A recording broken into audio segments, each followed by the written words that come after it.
कल्पना करा की एक ऐसा ज्ञान आहे जे इतकं शक्तिशाली मानलं जातं की ते थेट सूर्यदेवाला दिलं गेलं होतं. पण हजारो वर्षांच्या काळात ते कुठेतरी हरवून गेलं आणि मग आजच्या काळात तेच ज्ञान पुन्हा एकदा आपल्यासमोर उलगडलं जात आहे. खरंय. आज आपण अशाच एका प्राचीन ज्ञानाच्या प्रवासावर निघणार आहोत. आज आपण भगवद्गीतेच्या 4थ्या अध्यायाबद्दल म्हणजे ज्ञान कर्म संन्यास योग यावर सविस्तर चर्चा करणार आहोत. हो. आणि या चर्चेचा उद्देश फक्त अध्यायाचा अर्थ सांगणं नाहीये. नाही, त्याही पलीकडे जाऊन बरोबर. त्यात दडलेले ज्ञानाचं स्वरूप काय आहे, अवताराचं रहस्य काय आहे आणि सगळ्यात महत्वाचं आपल्या रोजच्या कर्माला ज्ञानाची जोड कशी द्यायची आणि कर्मबंधनातून मुक्त कसं व्हायचं हे समजून घेण्याचा प्रयत्न आहे. चला तर मग याची उकल करूया. या अध्यायाची सुरुवातच इतकी नाट्यमय आहे की विचारायलाच नको. अगदी. श्रीकृष्ण अर्जुनाला सांगतात की हे बघ अर्जुना, हा जो योग मी तुला सांगतोय तो मी याआधी सूर्यदेव विवस्वान यांना सांगितला होता. हे ऐकूनच थोडं थांबायला होतं. बरोबर. म्हणजे हे ज्ञान मानवी नाही तर याची एक दैवी परंपरा आहे. अगदी. श्रीकृष्ण इथे ज्ञान परंपरेचं किंवा त्याला आपण गुरु शिष्य साखळी म्हणू शकतो त्याचं महत्त्व सांगत आहेत बरं का. अच्छा. हे ज्ञान म्हणजे काही अचानक सुचलेली कल्पना नाहीये, तर एका पिढीकडून दुसऱ्या पिढीकडे, एका गुरूंकडून शिष्याकडे दिलेलं एक मौल्यवान हस्तांतरण आहे. जशी एखादी कौटुंबिक मौल्यवान वस्तू जपून पुढे दिली जाते तसं. अगदी तसंच. आणि गंमत म्हणजे ते म्हणतात की काळाच्या ओघात ही परंपरा खंडित झाली, लुप्त झाली आणि आता मी ती तुझ्यासाठी पुन्हा प्रकट करत आहे. आणि ते अर्जुनाची निवड का करतात याचं कारणही खूप महत्वाचं आहे. हां. ते म्हणतात तू माझा भक्त आणि मित्र आहेस. हो.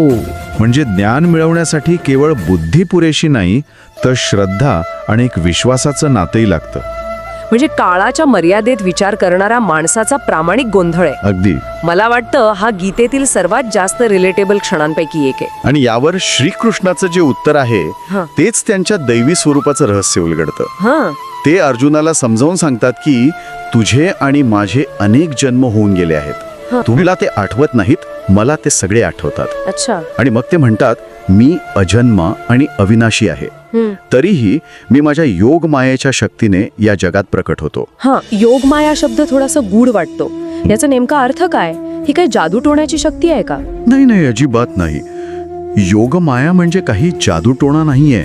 याला आपण दैवी सर्जनशील शक्ती म्हणू शकतो. दैवी सर्जनशील शक्ती. हो, ती शक्ती जी भौतिक नियमांच्या पलीकडे आहे, जी निराकार तत्वाला साकार रूपात आणू शकते.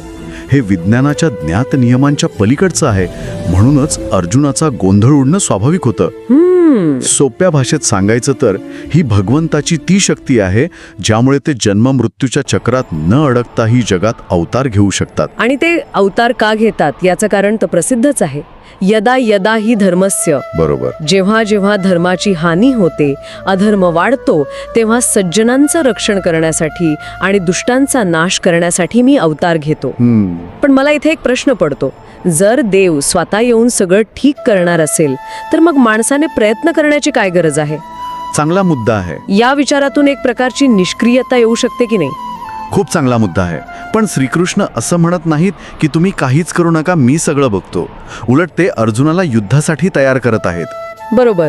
त्यांच्या अवताराचा उद्देश केवळ दुष्टांचा नाश करणे नाही तर धर्मसंस्थापनार्थाय म्हणजे धर्माची, मूल्यांची, योग्य मार्गाची पुनर्स्थापना करणे हा आहे. म्हणजे ते एक आदर्श घालून घेतात. अगदी. ते स्वतः कर्म करून एक आदर्श घालून देतात. ते आपल्याला निष्क्रिय नाहीत तर प्रेरित करतात. आणि सर्वात महत्त्वाचं म्हणजे ते सांगतात की जो माझ्या या दिव्य जन्माचं आणि कर्माचं रहस्य जाणतो तो जन्म मृत्यूच्या फेऱ्यातून सुटतो. ठीक आहे, म्हणजे देवाचं कार्य समजून घेण्याने आपली मुक्ती होऊ शकते. पण हे सगळं ज्ञान मिळाल्यावर आपल्या रोजच्या जीवनाचं काय? आपण जे काम करतो त्याचं काय? ज्ञान मिळालं म्हणजे सगळी कामं सोडून हिमालयात निघून जायचं का? नाही. आणि इथेच हा अध्याय खरा रंजक होतो. श्रीकृष्ण सांगतात नाही, कर्म सोडायची नाहीत. अच्छा. पण कर्माचं स्वरूप समजून घ्यायला हवं. ते कर्म, विकर्म आणि अकर्म या 3 संकल्पना मांडतात आणि म्हणतात की मोठमोठे विद्वान सुद्धा यात गोंधळून जातात. हो, हे ऐकायलाच खूप किचकट वाटतंय. कर्म म्हणजे कृती, हे सोपं आहे. पण विकर्म आणि अकर्म म्हणजे काय? आणि त्यातही कर्मात अकर्म आणि अकर्मात कर्म पाहणं म्हणजे तर अजूनच मोठं कोड आहे. आपण हे कोडा सोपं करून पाहू. विकर्म म्हणजे निषिद्ध कर्म, जे शास्त्रांविरुद्ध आहे, चुकीचं आहे. ठीक आहे. पण खरा खेळ कर्म आणि अकर्म यांच्यात आहे. अकर्म म्हणजे कर्माचा अभाव किंवा निष्क्रियता. श्रीकृष्ण म्हणतात की खरा ज्ञानी तो जो कर्मात अकर्म आणि अकर्मात कर्म पाहतो. हे कर्मात अकर्म ऐकायला खूप तात्विक वाटतं, पण मला वाटतं आपण सगळेच याचा अनुभव कधी ना कधी घेत असतो. उदाहरणार्थ, जसं एखादा कलाकार जेव्हा कलेत पूर्णपणे हरवून जातो, त्याला वेळेचं भुकेचं भान राहत नाही. हो, तो कर्म तर करत असतो, पण त्या कर्माच्या फळाची किंवा मी करतोय या भावनेची आसक्ती नसते. बरोबर. कदाचित श्रीकृष्ण याच फ्लो स्टेट बद्दल बोलत आहेत का? तुम्ही अगदी योग्य ठिकाणी बोट ठेवलंय. फ्लो स्टेट हे त्याचं एक आधुनिक उदाहरण म्हणता येईल. जेव्हा एखादा सर्जन अत्यंत क्लिष्ट शस्त्रक्रिया करत असतो किंवा एखादा खेळाडू मॅचच्या निर्णायक क्षणी खेळत असतो, तेव्हा तो पूर्णपणे त्या कर्मात असतो. बरोबर. पण तो मला याचं काय फळ मिळेल या विचारात नसतो. त्याचं संपूर्ण लक्ष त्या क्रियेवर केंद्रित असतं. म्हणजे बाहेरून पाहिलं तर तो प्रचंड कर्म करतोय, पण आतून तो अलिप्त आहे. अगदी. बाहेरून पाहिल्यास तो प्रचंड कर्म करत असतो, पण आंतरिकरित्या तो त्या कर्माच्या फळापासून, त्याच्या परिणामांपासून अलिप्त असतो. हेच आहे कर्मात अकर्म. ते कर्म त्याला बंधनकारक ठरत नाही. वाव, हे खूपच सोपं झालं समजायला. मग अकर्मात कर्म याच्या अगदी उलट असणार. म्हणजे वरून काहीच न करता आतून कर्म करणं. अगदी बरोबर. एखादा माणूस सोफ्यावर शांत बसलेला दिसू शकतो, पण त्याच्या मनात जर लोभ, द्वेष, वासना यांचं वादळ सुरू असेल, मनातल्या मनात योजना सुरू असतील, हो, तो मनातल्या मनात मोठमोठ्या योजना आखत असेल, तर तो शारीरिकदृष्ट्या अकर्म करत असला तरी मानसिकदृष्ट्या तो अशा कर्मांमध्ये गुंतला आहे जे त्याला बंधनकारक ठरतील. अच्छा. म्हणजे कर्माचा संबंध बाह्यक्रियेशी कमी आणि आंतरिक वृत्तीशी, हेतूशी जास्त आहे. म्हणजे मुद्दा हा नाही की तुम्ही काय करता, तर मुद्दा हा आहे की तुम्ही ते कोणत्या भावनेने करता. बरोबर. आणि याच ठिकाणी ज्ञानाच्या अग्नीची संकल्पना येते, नाही का? हो. तुम्ही जो मुद्दा मांडला की कर्माचा संबंध आंतरिक वृत्तीशी आहे, तोच या अध्यायाचा गाभा आहे. आणि म्हणूनच श्रीकृष्ण पुढे जाऊन सांगतात की ज्ञानाच्या अग्नीमध्ये कर्माची फळं जाळून टाका. ज्ञानाग्नी ही सर्व कर्माणी भस्मसात कुरुते तथा. म्हणजे जसा अग्नी लाकडाला जाळून राख करतो, याचप्रमाणे ज्ञानाचा अग्नी सर्व कर्मांना आणि त्यांच्या बंधनांना जाळून टाकतो. इथे कर्म करायला मनाई नाही, पण कर्माच्या परिणामांपासून, त्याच्या फळाच्या आसक्तीपासून मुक्त व्हायला सांगितलंय. यात खूप मोठा फरक आहे. हो. म्हणजे ज्ञानाने कर्माला शुद्ध करायचं, ही कल्पनाच खूप सुंदर आहे. पण हे शुद्धीकरण करायचे मार्ग कोणते? श्रीकृष्ण फक्त एकच मार्ग सांगतात की अनेक? मला वाटतं इथेच यज्ञ या संकल्पनेचा प्रवेश होतो, पण तो आपण समजतो त्यापेक्षा खूप व्यापक अर्थाने. नक्कीच. सामान्यतः यज्ञ म्हटलं की आपल्या डोळ्यासमोर अग्नी आणि त्यात टाकल्या जाणाऱ्या आहुत्या येतात. हो. पण इथे श्रीकृष्ण यज्ञाची व्याख्याच बदलून टाकतात. ते सांगतात की काही लोक संपत्ती दान करून द्रव्य यज्ञ करतात, काही जण कठोर व्रतवैकल्य करून तपोयज्ञ, बरोबर, तर काही जण योगाभ्यास करून योगयज्ञ करतात.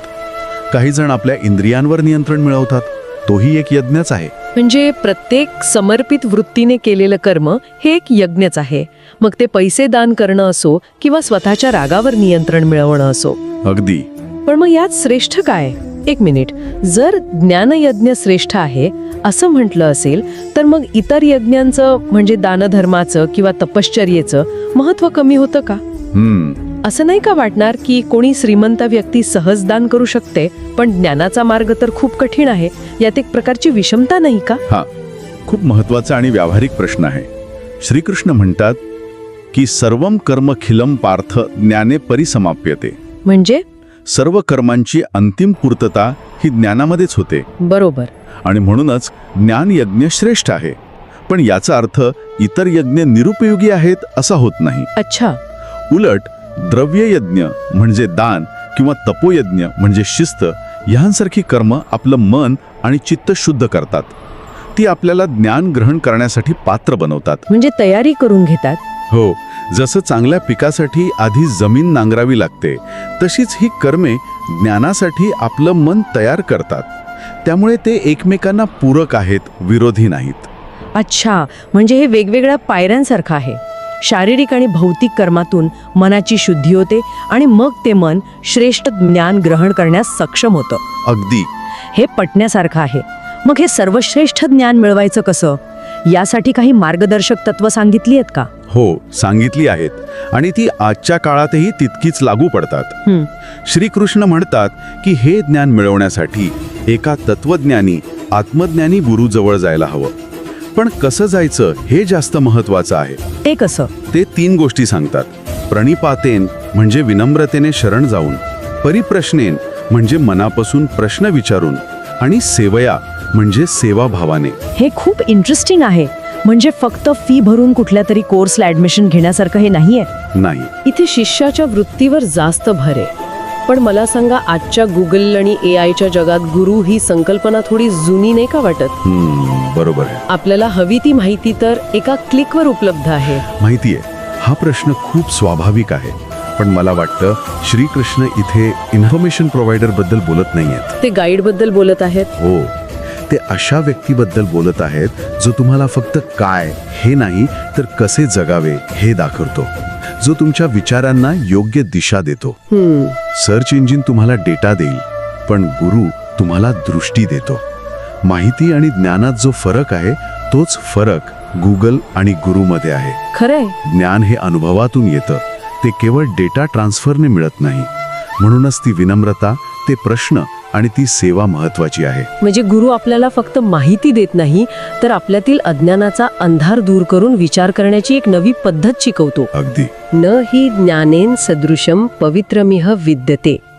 ज्ञानासारखं पवित्र काहीही नाही. हे वाक्य या अध्यायात येतं. त्याचा संबंध इथे लागतो.